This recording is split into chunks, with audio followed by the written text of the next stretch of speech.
So it seems like President Trump's deportation plans are already taking a, pretty decent effect on the cities, especially New York.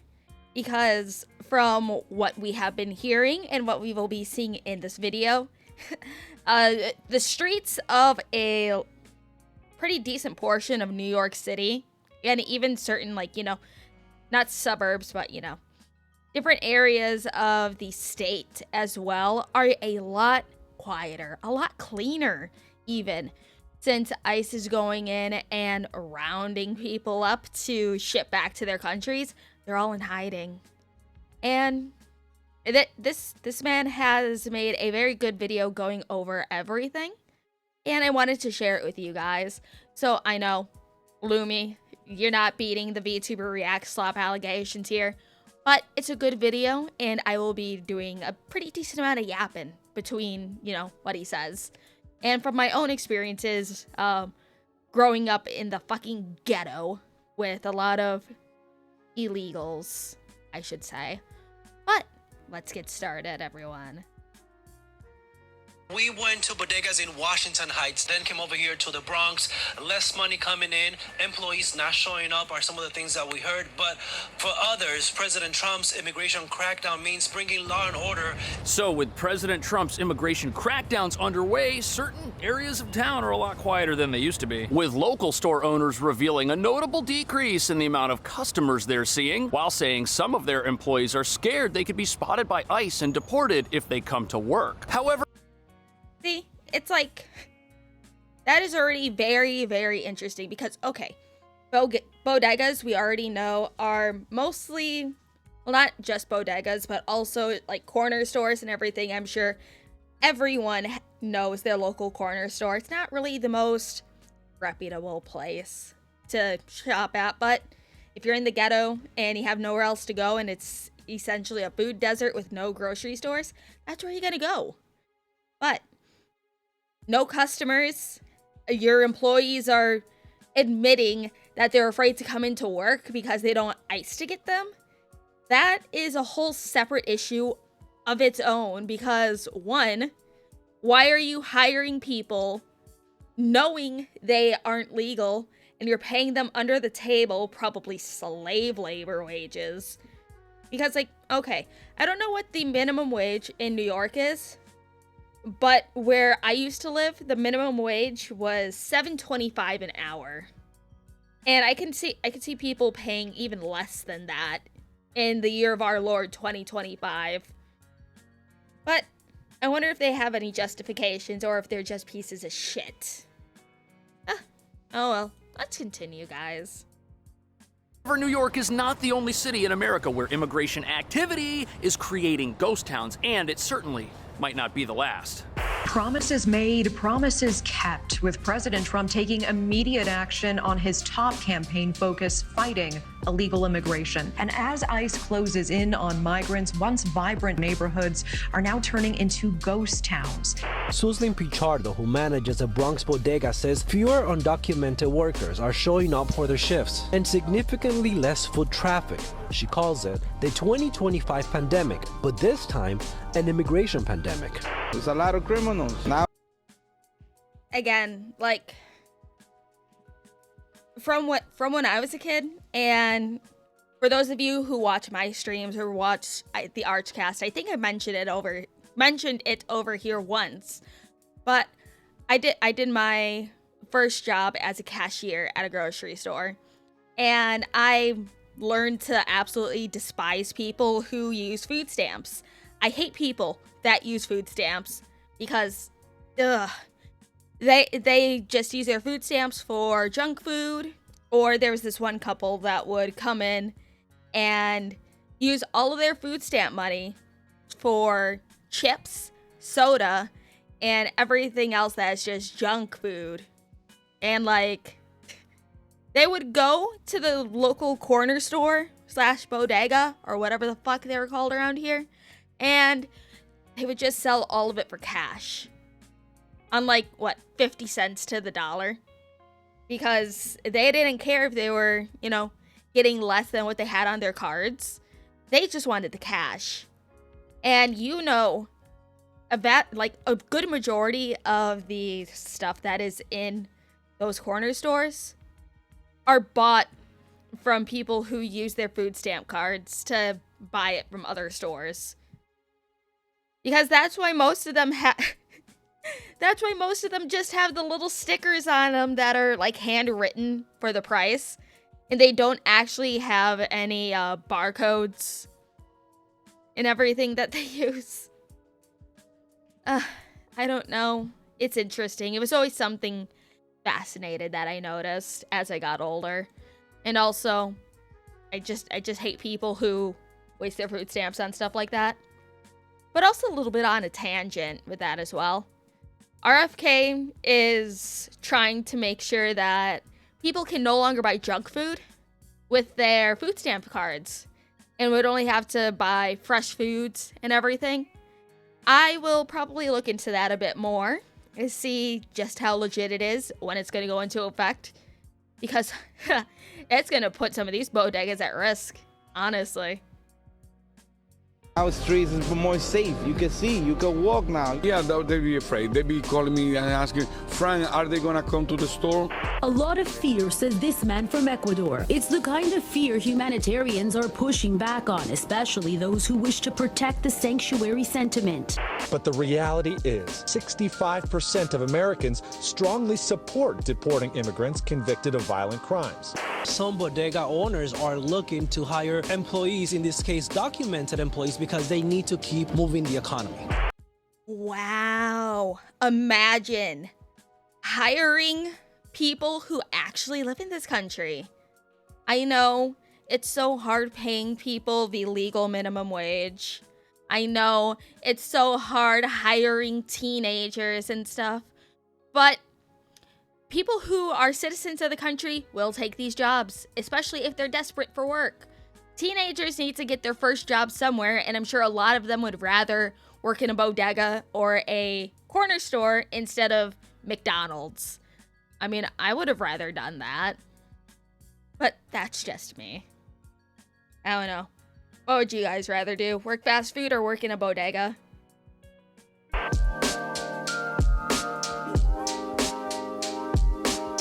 So immigration crackdowns are causing mainstream political panic, with some suggesting they'll lead to a smoothie shortage. But what nobody in the open borders crowd wants you to remember is that 4 years ago, before the largest migration event in U.S. history, we had a reasonably well-functioning country, which was a lot safer. Because it wasn't a hiding place for gang members and dangerous individuals, the very people Homeland Security is now after, with mass raids taking place in sanctuary cities all across the country. But these raids are turning certain New York neighborhoods into ghost towns, with business owners and residents saying the streets feel much quieter. But that brings up some uncomfortable questions and possibilities, like where did people living in the country without the right to work earn all of the money they were spending at these businesses? Were they earning money in a manner connected?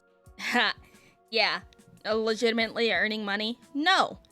And it's like, if people were earning money, it was under the table, but still very illegal. It's like, okay, gonna kind of rat on my sister here, but it's been like 8 years, so whatever. When my sister was a teenager and stuff, she worked at a Mexican restaurant. I know, a Mexican restaurant, whatever. Anyways, she was never officially hired over there. She was paid under the table. She just brought home cash every single day, just because they didn't want to, you know, officially sign on a teenager, but also because it was, you know, kind of functioned as a bar as well. Can't legally hire a teenager and stuff for places like that. So, well, also the owner wasn't exactly the most legal person ever in the country either.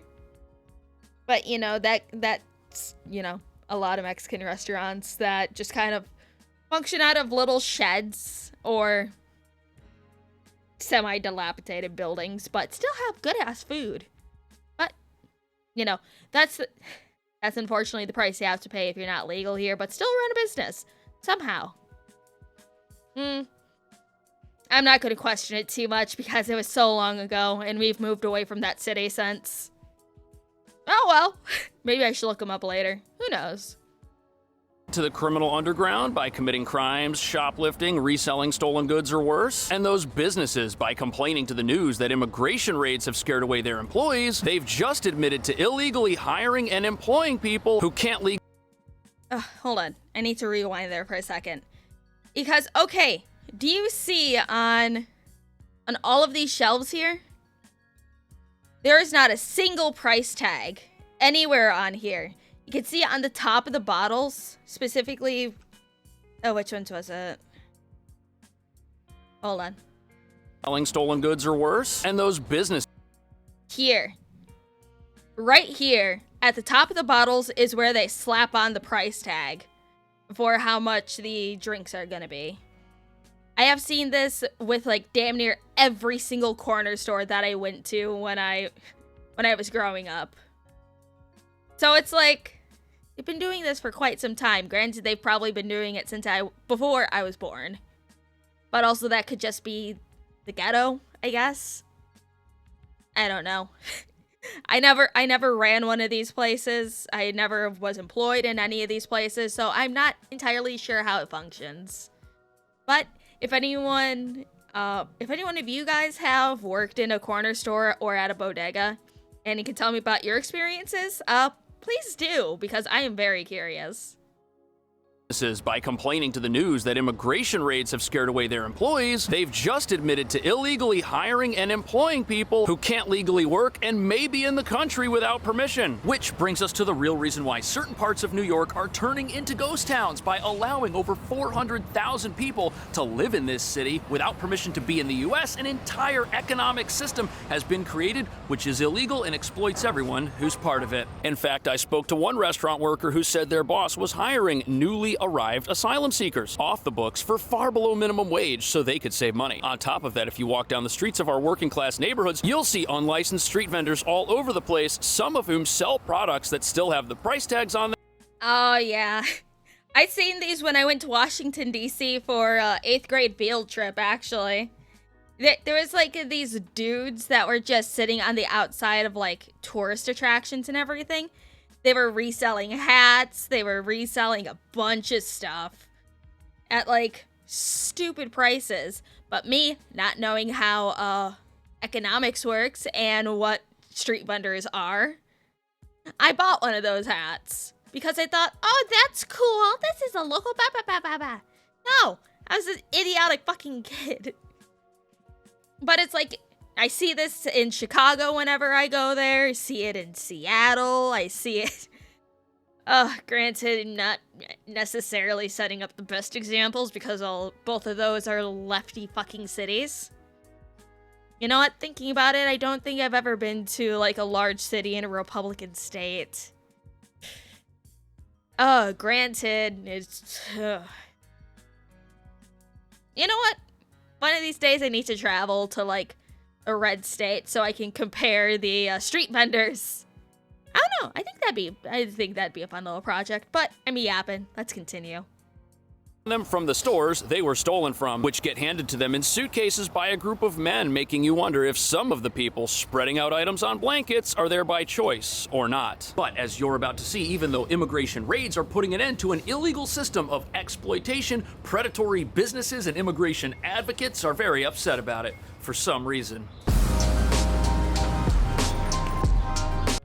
It's like, I support the mass deportation of illegals because they shouldn't be here. If they really needed the asylum seeking, they would have went through the proper channels. I know it sucks, but you don't have to be here. And don't forget, everyone, I am pro trebucheting everyone back over the border. But like, prioritize getting the criminals out. And then if you also happen to stumble upon the not so criminally inclined, take them too. I don't care. Take them too. Because it's like, you need to focus on your own citizens first. But unfortunately, these activists are just stupid. Unfortunately.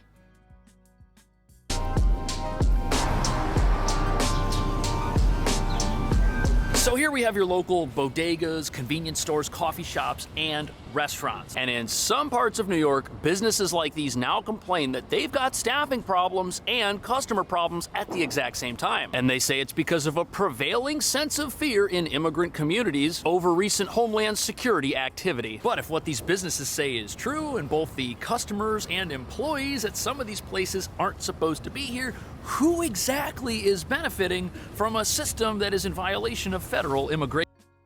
Only the businesses that owns these bodegas and convenience stores benefit. Because they're just saving money. It's like, okay. I am probably granted, this probably isn't even a theory. It's probably fucking true because I don't really deep dive into things like this.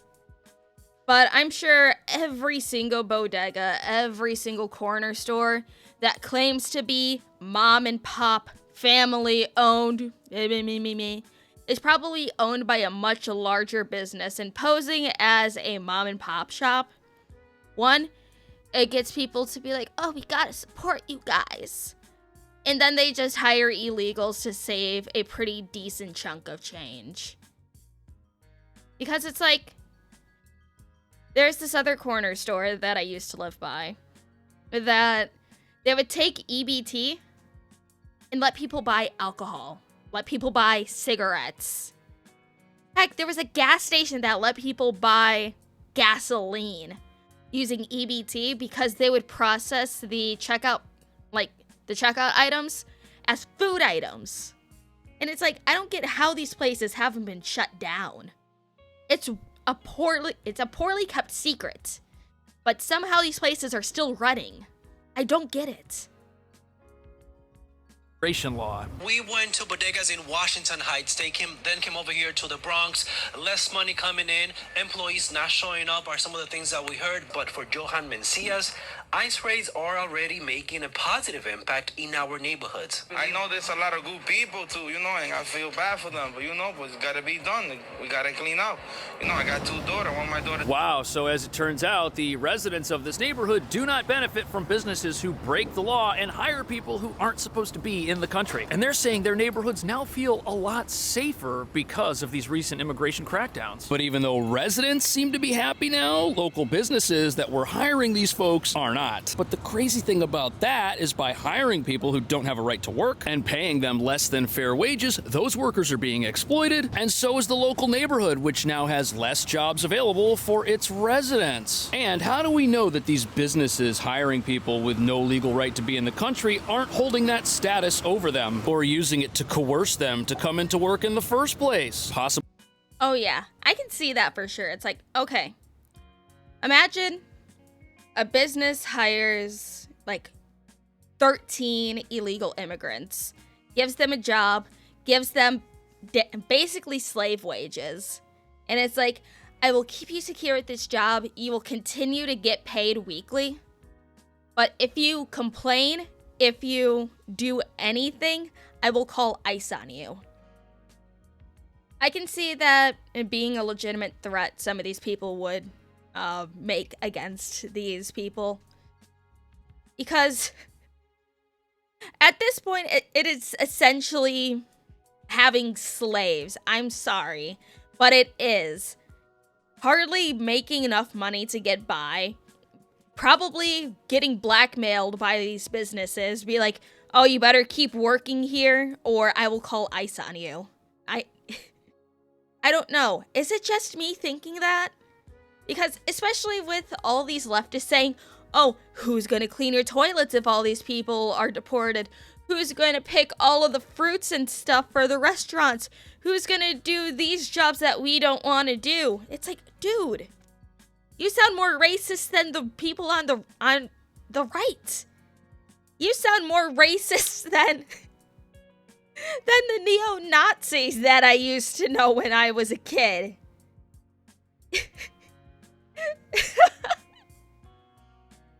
Oh, it's so bad. I don't understand. How do they see themselves as the good guys in this situation? Especially with language like that. possibly as leverage to get them to work in unsafe, unsanitary conditions or do things they wouldn't otherwise. But there's another problem, because in New York you've got over 400,000 people who don't have a legal right to remain in America. Yet because this is a sanctuary city, they're allowed to do that, but they've got to get by somehow. They've got to work, they've got to buy food, clothing, provide for themselves. And they can only do this if groups are willing to help them break the law, and some of those groups are gangs. And one of these gangs, this Tren de Aragua from Venezuela, they've had a bunch of high-profile members taken down recently. But this is a gang that made its way to New York during the asylum crisis, where it's been growing its criminal reach by exploiting people who may have entered the country but can't live or work here in a legal manner, and now find themselves needing the help of criminals to get things. Ah, yes. Worse than owing money to a loan shark. Being indebted to gangs. That is never good. Because if it's not the business exploiting these people, the gangs are. And that's why a lot of people are selling things on the street, is because the gangs give them these items to sell and expect to have X amount of money by whatever deadline they set. It's disgusting, honestly. And again, it's a poorly kept secret on what's going on, but people just allow it because it's like, oh, but they're so much safer in America. It's like, at this point, they're not. They are owned by that gang. Things like fake IDs or fake working papers, which they could be using to trick legitimate businesses into hiring them, revealing that even if companies don't knowingly hire people who aren't supposed to be here, they could still be forced to shut down if they do, which apparently might happen to some small businesses in certain parts of New York. There's a lot of criminals. Now the streets is more safe. You can see, you can walk. Susan Pichardo, who manages a Bronx bodega, says fewer undocumented workers are showing up for their shifts and significantly less foot traffic. She calls it the 2020. But it's like, see? There's no actual fucking barcodes that are being used. These little labels here. Here. Here, here, here, here. It's like usually they're marked down from, you know, market price. But like, that's a red flag. Normally, if you see those stickers, again, that's how you probably know they aren't a properly run business. Pandemic, but this time an immigration pandemic. So the manager of this one bodega in the Bronx says that this crackdown has turned New York City into what it was in 2020 when the streets were completely empty and desolate. That's quite a statement. But it also reveals that most of the business at her store was due to illegal activity, both on the part of the employees and the customers. And it also means that her store might not be able to stay open if that illegal activity disappears. Now look, I'm a business owner myself, and a store shutting down is never something anybody should be excited about. But if you've got a business and all of the people working there aren't supposed to be in the country and neither are the customers, who exactly is benefiting from that business other than the owners? And how are all of these customers who don't have legal work authorization able to afford the things in the store? They had to have been getting their money from somewhere, and these places are tiny. They can't employ 400,000 people, which means some of the business these stores were getting is related to criminal activity in other parts of the city. And there's no way around that. If somebody does not have legal work permission, the only way to get a job is to do it in an illegal way. And in some cases, that involves more than just working off the books. It involves shoplifting, which is a big problem in New York because retail theft has been decriminalized and there are market. Wait. Hold on. Did I hear that correctly? Retail theft has been decriminalized. Okay. What's stopping people from just running into any store that they want and taking everything? Dude, what the fuck is wrong with New York? Decriminalized retail theft. What the fuck? I thought LA was bad. Does LA still have at least, oh, you need to steal more than X amount of money worth of shit and you'll get arrested? Or did they decriminalize it too? Or is it basically decriminalized because they don't actually do anything? Oh my fucking god, this is... You know, I'm never going to New York. Honestly, there really is no reason to go there anyway, but still. It's all over town where people were just reselling stuff on the sides of the street. On top of that, you've got restaurants full of health code violations renting themselves out to people to just use. And apparently you've got people making food and selling it all over town, totally under the radar of the health department. And the restaurant in question here did not have a satisfactory inspection grade like this place does. In fact, soon after this article came out, it ended up getting shut down, which means people eating that food could have gotten sick. And if people are buying food prepared in an unsafe, unlicensed restaurant, that just hurts legitimate businesses like this while making the streets of these neighborhoods much less safe. We are victims of those criminals. Fernando Mateo says President Trump is making bodegas safer by doing what the criminal justice system has failed to do. Now, if you've committed a crime, I recommend, other than enter the country illegally, that you look for another place to work. Because if they come looking for you... So this guy right here, he's the president of the United... It's like, okay. Again, this is related to when I used to work at a grocery store. There were so many people that would go in there and try to shoplift. This was before they said that our security couldn't fucking tackle people. We had to have like 3 security guards because the grocery store that I worked at was in smack dab in the middle of the fucking ghetto. We had to have some pretty decently sized dudes just watching the door and everything. It's closed down now because of how much people were stealing. Now there's not a single grocery store in the area anymore. Good job. Anyways, it's like there'd be people, like there's a teenage girl that was trying to steal like chocolate, shoved it down her pants, shoved it in her shirt. She was tackled promptly after she was trying to run out. And then they were like, "Oh, Lumi, can you grab the chocolate from her pants?" And I'm like, "No, I don't get paid enough to grab chocolate from people's pants. You could get someone else to do it." I'm like 15. Why are you asking me to do this? So there was that. There's 2 fucking fat chicks that would shove like things of steak and stuff between their fat rolls or like down their pants and everything. And they would shove stuff in their purse and they would just walk out. There was also this one chick that had a habit of stealing credit cards. That was a whole nother thing. Eventually, she never came back to the store. She either got arrested or she just knew that the cops would be called on her right away next time we seen her. That's a whole thing too. You know, I should probably retell some of my old work stories. That'd be fun. I don't know. I'm rambling again. All right, let's keep going.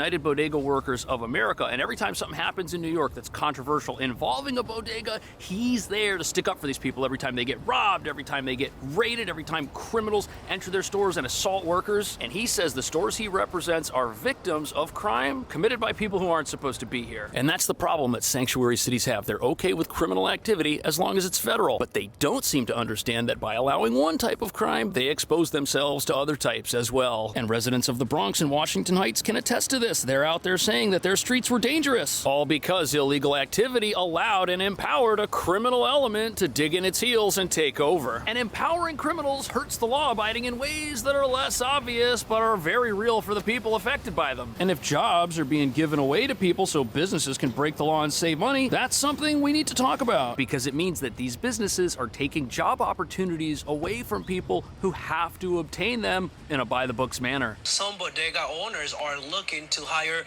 employees, in this case documented employees, because they need to keep moving the economy. In the Bronx, I'm Eliezer Marte. So look at that. These businesses, now that their employees won't come to work, they've decided that they're going to obey the law and hire people who are on the books, which is going to be good news for people who need their first job and can't get it. And while the immigration activists... It's just so frustrating. It's like people... You know what? This is starting to make sense now. Because, okay.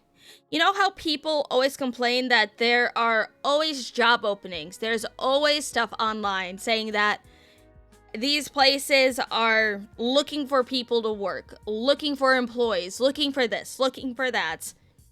People apply, they never get an answer back. It's probably because they are filling these positions with illegal immigrants. And it's like, okay, hear me out. Because I witnessed this at another job of mine where they work directly with a temp agency. That temp agency did things a bit illegally.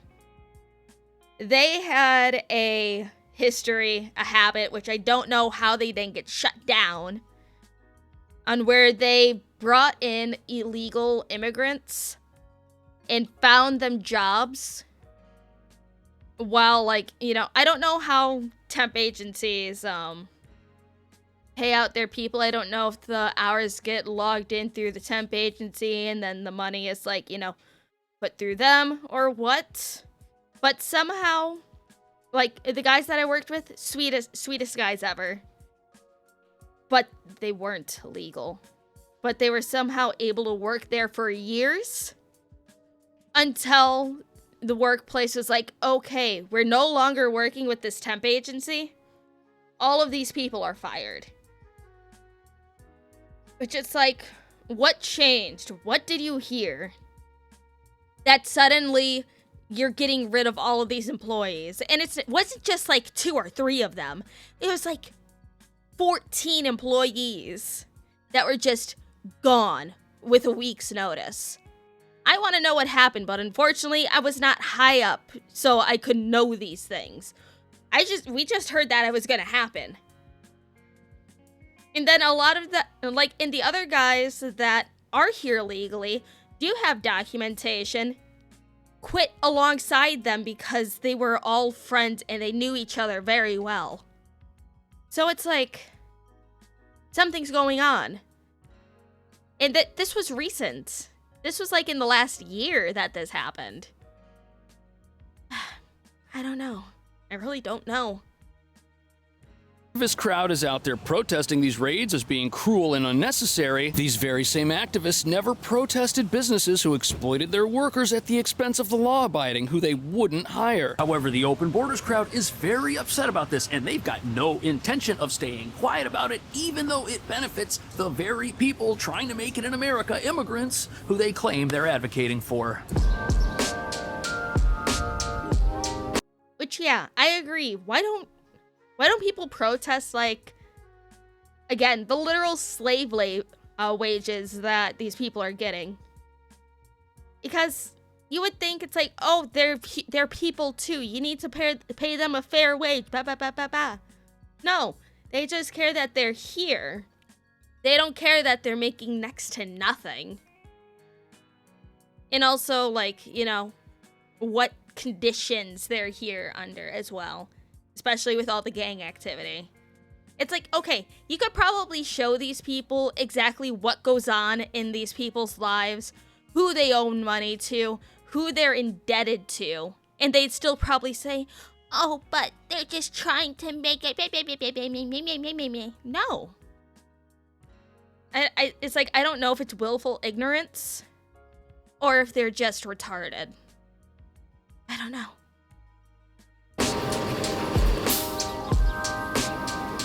So as a sanctuary city, New York is in a very strange place. Yes, these ICE raids are getting dangerous individuals, criminals, gang members off our streets. But you've got an entire group of people here who are very proud of New York's sanctuary city status, probably because they don't understand how much harm it's doing. But nonetheless, these are people who are very upset that any of this activity here is taking place, and they want it to stop. Deportations undermine city families, they undermine city communities, and they undermine public safety. And so what our laws say is that the city is going to divorce itself from what it sees as misguided federal immigration enforcement efforts.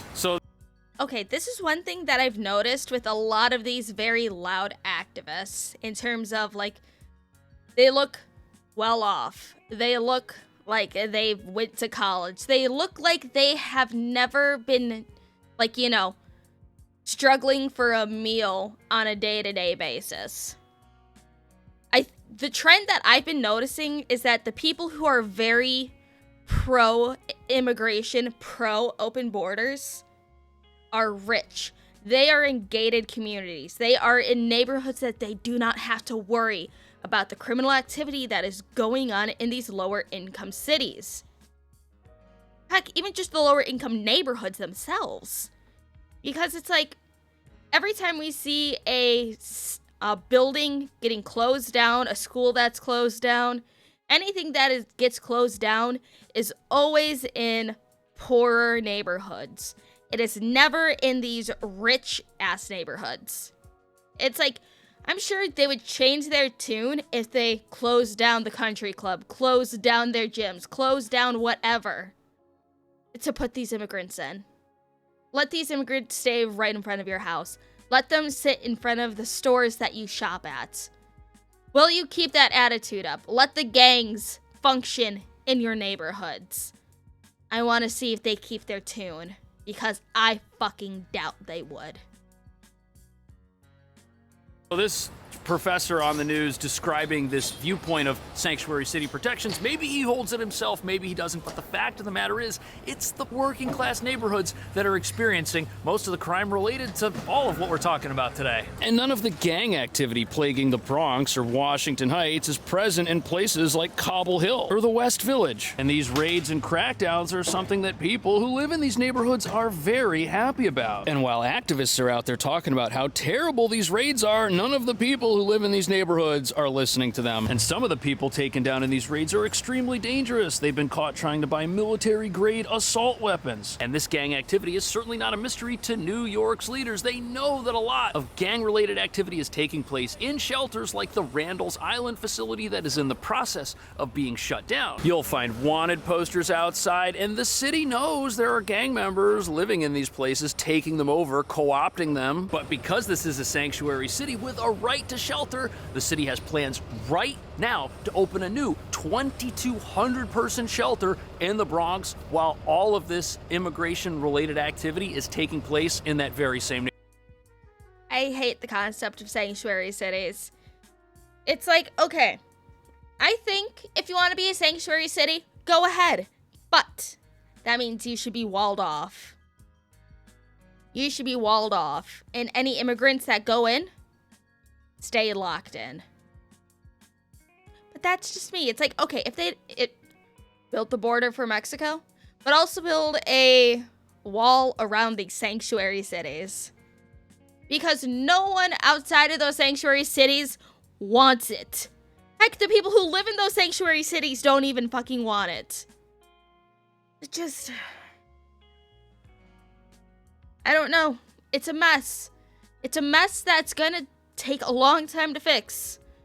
But a lot of people do not want these immigrants here. Just... ugh. Neighborhood. All these immigrants that we're speaking about tonight have been properly screened. Tough questions from Mayor Eric Adams' staff here at this contentious Bronx Community Board 1 meeting. I'm living this. I'm seeing this. Things got worse when the mayor's chief of staff revealed the decision to open a 2,200 bed. So I can answer the... Man, what happened to listening to the marginalized communities in these cities where they're even saying they do not want this? What happened to the actors being like, oh, we have to listen to the POC. We have to listen to those that are just unfortunate. We gotta listen to the me. It's like, okay, why aren't you listening to them now? Is it because they're against the Mexicans? Is it because they are against not even just the Mexicans that are coming over, the fucking weird Chinese people that are coming over in suits and briefcases, the Colombians that are coming over, the Brazilians, people from Africa, people from the Middle East that are coming over here? No, nobody wants this, especially the people living in these areas.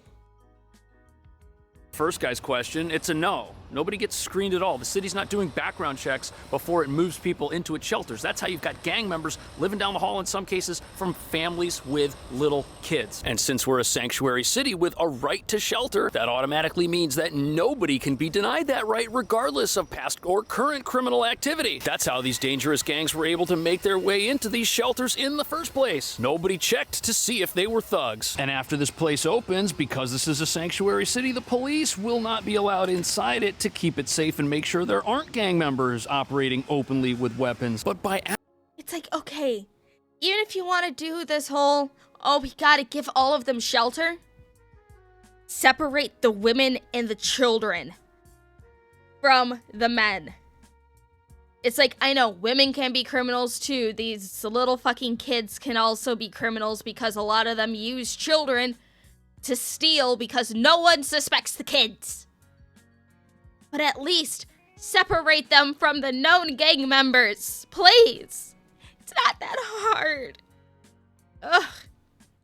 advocating for a halt to any immigration crackdowns in New York, these advocates fail to realize that they're advocating against protecting people who do have a valid reason to be here. Some of the asylum seekers in these shelters do have valid claims, but by allowing gang members and criminals to live next to them, everyone's in danger. And now things are so bad, criminal activity is spilling out of these shelters into our neighborhoods, with gang members committing crime all over town and exploiting people. On top of that, New York does not have unlimited shelter space, which means that some of these facilities are housing gang members while people who could be legitimate asylum seekers are out sleeping in tents on the street somewhere. A lot of fear, says this man from Ecuador.